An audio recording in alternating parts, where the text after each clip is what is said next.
নমস্কার বন্ধুরা, আমি প্রিয়াঙ্কা। আপনারা দেখছেন আপনাদের প্রিয় চ্যানেল প্রিয়াঙ্কাস হোম ক্রিয়েশন। চলে এসেছি আজকে একটা নতুন রেসিপি নিয়ে। আজ আমি আপনাদের সঙ্গে একটা ইউনিক রেসিপি শেয়ার করব, জিরা আলু রেসিপি। আলুর তো অনেক রেসিপি আপনারা খেয়েছেন, একবার এই রেসিপিটা ট্রাই করুন। দেখবেন রুটি, ভাত, পরোটা, ডিনার, লাঞ্চ সবের সাথে এটা যায়, খেতে দুর্দান্ত লাগে। তাই চলুন বেশি দেরি না করে রেসিপিটা শুরু করি। আমি একটা ফ্রাই প্যান নিয়ে ওভেনের উপর চাপিয়ে দিয়েছি। 5টা শুকনো লঙ্কা নিয়েছি, এটা আমি ফ্রাই প্যানে দিলাম।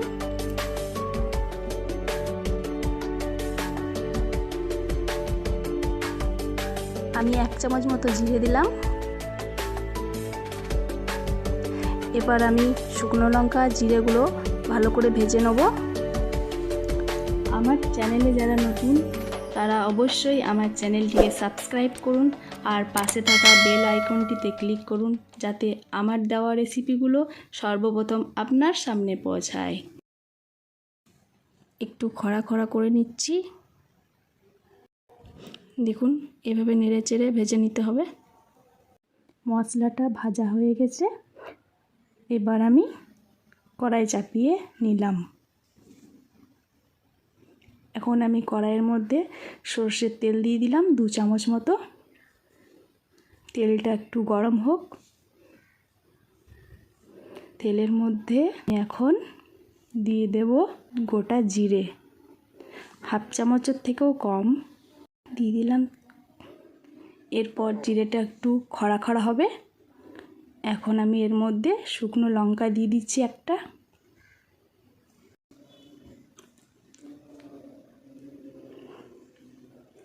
জিরেটা আমার একটু খড়া খড়া হয়ে আসছে, আর একটু খড়া করে নেব।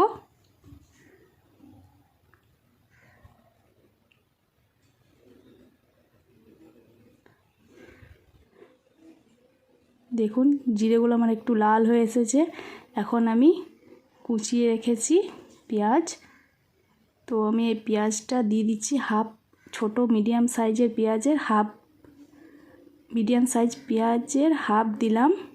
এখন আমি এটা খুন্তার সাহায্যে নেড়ে নিচ্ছি। পেঁয়াজগুলো একটু লাল লাল করে ভাজবো, খুব লাল করব না, একটু লাল লাল করে ভেজে নিচ্ছি।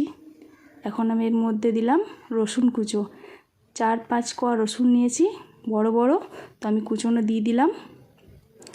এখন আমি এর মধ্যে কিছুটা পরিমাণ আদা কুচিয়ে নিয়েছি, তো আমি আদা কুচো দিয়ে দিলাম।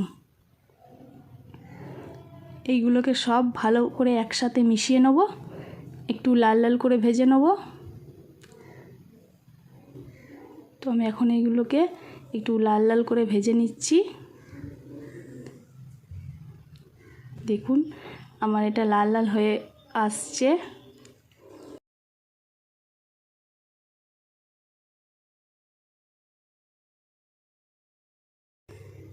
দেখুন এখন এটা আমার লাল লাল হয়ে এসেছে। এখন আমি এর মধ্যে আলুগুলো টুকরো টুকরো করে কেটে নিয়েছি এভাবে, তো সেদ্ধ করে নিয়েছি প্রেসার কুকারে আমি এটা একটা সিটি দিয়ে। তো এইগুলোকে ছেঁকে এইভাবে সেদ্ধ করে নেওয়া আলুর টুকরোগুলো আমি দিয়ে দিয়েছি। আলুগুলোকে আমি দিয়ে দিলাম সব। এখন আমি হলুদ দিয়ে দিচ্ছি পরিমাণ মতো।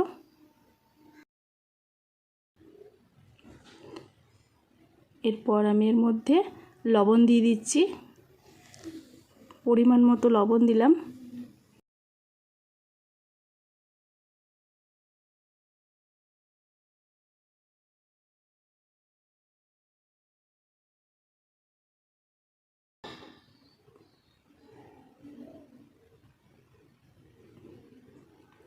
ভালো করে এগুলোকে আমি মিশিয়ে নেব। আমি খুন্তার সাহায্যে এগুলো ভালো করে একটু ভাজা ভাজা করে নেব। আর এইগুলো খুব আস্তে আস্তে নাড়তে হবে, যেন আলুগুলো যেন গলে না যায়, তাহলে কিন্তু এগুলো ঘাঁটা হয়ে যাবে একদম। আর আমি যে মশলাটা ভেজে রেখেছিলাম সেই মশলাটা আমি এখন মিক্সিতে পেস্ট করে নেব।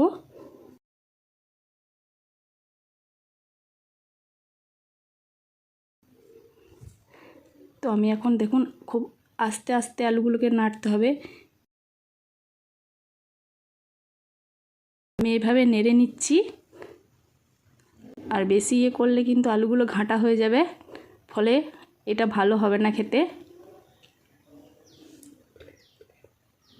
আর ফ্লেমটা আমি একদম কম করে রেখেছি, কারণ বেশি ফ্লেম দিয়ে রাখলে আলুগুলো পুড়ে যাবে, তাই এইটা সবসময় কম ফ্লেমেই ভাজবেন।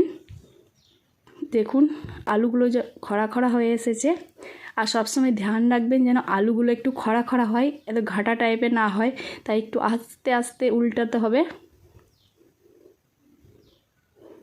তাই দেখুন আমার এই আলুগুলো গোটা গোটাই আছে, আমার এগুলো ঘাটা হয়নি, না হলে কিন্তু এটা আলুর ভর্তা হয়ে যাবে। তাই আমি এটা আস্তে আস্তে এইভাবে হালকা হালকা হালকা হালকা করে নেড়ে নিচ্ছি। আর দেখুন আমার আলুগুলো প্রত্যেকটা আলু কিন্তু গোটাই আছে।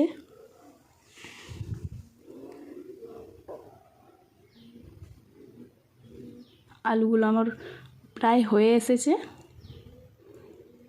আর একটু নেড়ে চড়ে নেব, আর একটু ড্রাই করে নেব ভালোভাবে।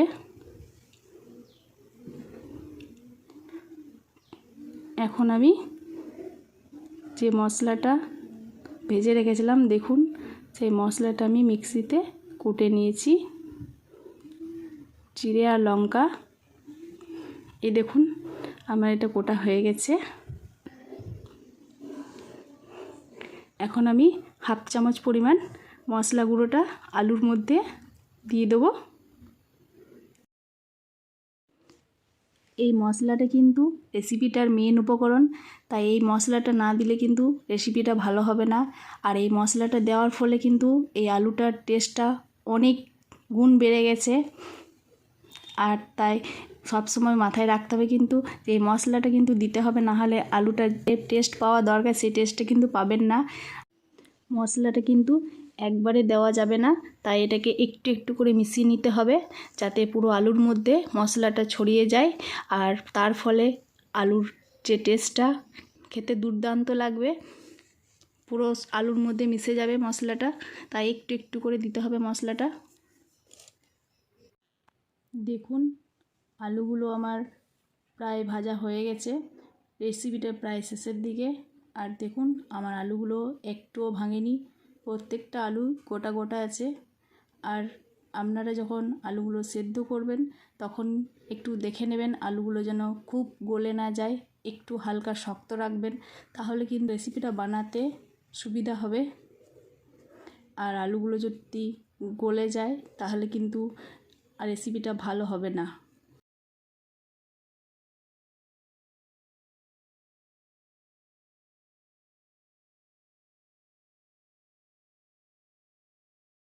আমার আলুগুলো প্রত্যেকটাই গোটা গোটা আছে।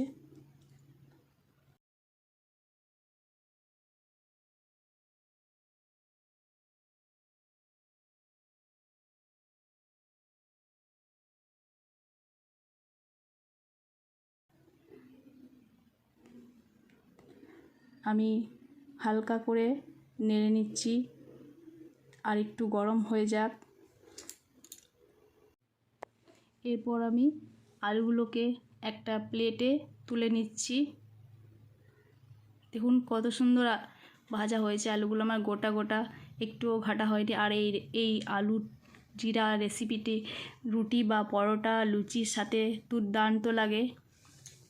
দেখুন আমার রেসিপিটি হয়ে গেছে, আর কত সুন্দর দেখতে হয়েছে, দেখতে যেমন খেতেও খুব সুন্দর ফ্লেভার আসে, যেহেতু আমি বাড়ির বানানো মশলা দিয়েছি, তাই ওই মশলার গন্ধটা খুব সুন্দর পাচ্ছি আমি।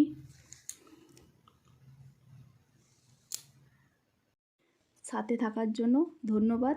আর আমার রেসিপিটা কেমন লাগলো অবশ্যই কমেন্ট করে জানাবেন। আমার চ্যানেলটিকে সাবস্ক্রাইব করুন, শেয়ার করুন, লাইক করুন।